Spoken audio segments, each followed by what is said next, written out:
La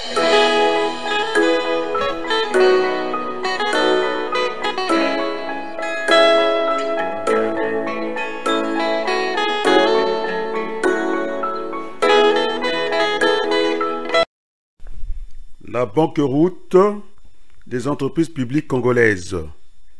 La réponse ouverte d'Adrien Wabaloukou, président de la CDI et ancien candidat à la députation française, au Premier ministre de Denis Sassou Nguesso, Clément Mwamba. Peuple du monde, peuple congolais, commençons par l'actualité de l'école, l'économie de demain. Monsieur Clément Mwamba, la ville nouvelle de Kintélé, la plus riche du Congo, le NEI congolais, dispose d'un grand complexe sportif, d'un grand centre de conférences internationales, d'une grande université et d'une grande zone industrielle et commerciale, voire sur les écrans de Télé Congo, une école sans table et banc à Kintélé abîme l'image de notre pays, le Congo, où les enfants sont assis à même le sol. Et entendre la mère de cette ville, la fille du président de la République, lancer par les antennes de Télé Congo un appel à l'aide internationale pour acquérir des tables bancs dans un pays qui est couvert à plus de 50% par la forêt est une honte pour le Congo.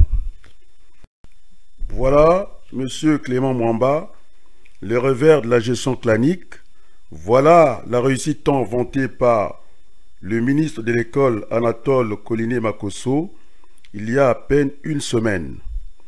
Le dialogue national inclusif devient un passage obligé pour le redressement économique de notre pays sans complaisance. Monsieur Clément Mwamba, votre président de l'Assemblée nationale, Isidore Mvouba, et les responsables de l'opposition toute gamme n'ont pas rencontré les experts du FEMI pendant la mission de travail. La vérité, le FEMI doute simplement de la légitimité de nos institutions politiques.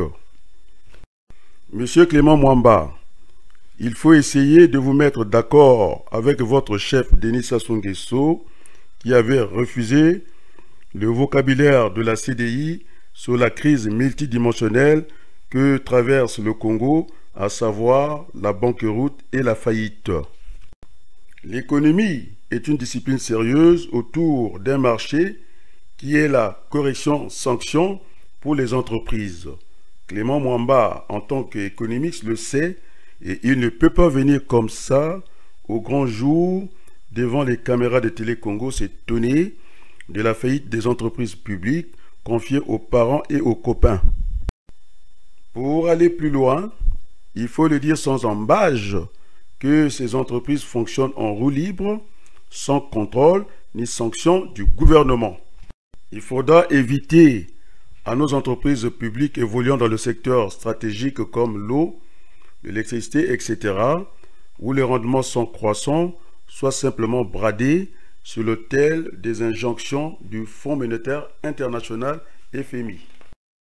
Dans un pays où l'on ne produit pas les biens et services marchands, nous ne voyons pas comment l'on peut s'appuyer sur une politique fiscale, d'autant plus que la richesse n'est pas créée au Congo, d'une part, et d'autre part, les revenus du pétrole n'ont jamais été redistribués dans le cadre d'une politique familiale pour lutter contre la pauvreté de notre beau pays, le Congo.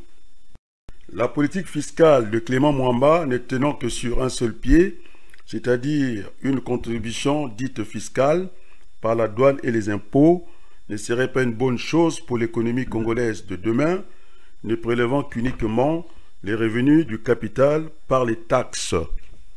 Le dialogue national inclusif sera le moment idéal et aussi de pédagogie pour mettre en place d'autres recettes de travail, pour financer par exemple les services non marchands régaliens, défense nationale, maintien de l'ordre et fonctions judiciaires, mais aussi la politique sociale, la construction des infrastructures, etc.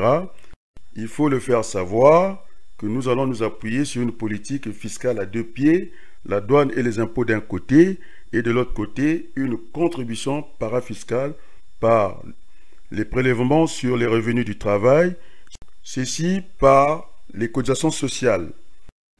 Et nous verrons d'ailleurs à ce que le coût du travail ne devienne pas un frein à l'embauche. Quel est le poids de la politique familiale dans le produit intérieur brut du Congo? Là aussi, le dialogue national sera un moment pour prendre des mesures exécutoires sur le recensement général de la population et de l'habitat au Congo, dans l'idée d'engendrer une vraie politique familiale, car l'absence des statistiques est une autre crise dans la bonne gouvernance de l'économie de notre pays, le Congo. L'économie étant toujours subordonnée au social, la question centrale sera la redistribution du revenu national dans l'idée de stimuler l'activité économique par le levier de la consommation en faisant référence au revenu de solidarité active, le RSA, comme en France. Sans le dialogue national inclusif, nous ne voyons pas comment le Congo pourra se tirer d'affaire.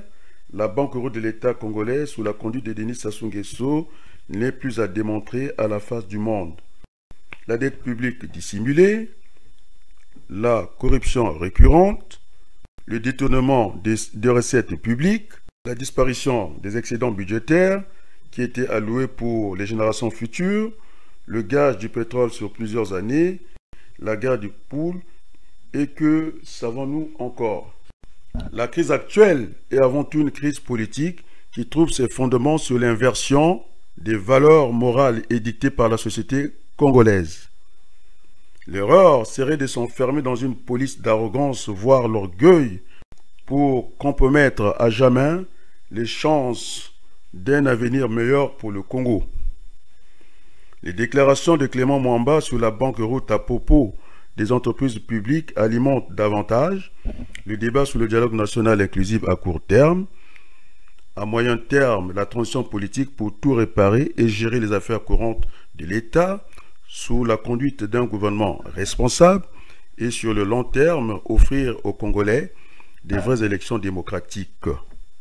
Aux grands mots, les grands remèdes, c'est pourquoi nous sommes convaincus à la CDI que la conférence nationale BIS doit s'imposer au Congo pour définir un plan de guérison économique et de stérilisation des finances publiques. Pour la présidente de la CDI, Adrien Wabaluku, je vous remercie.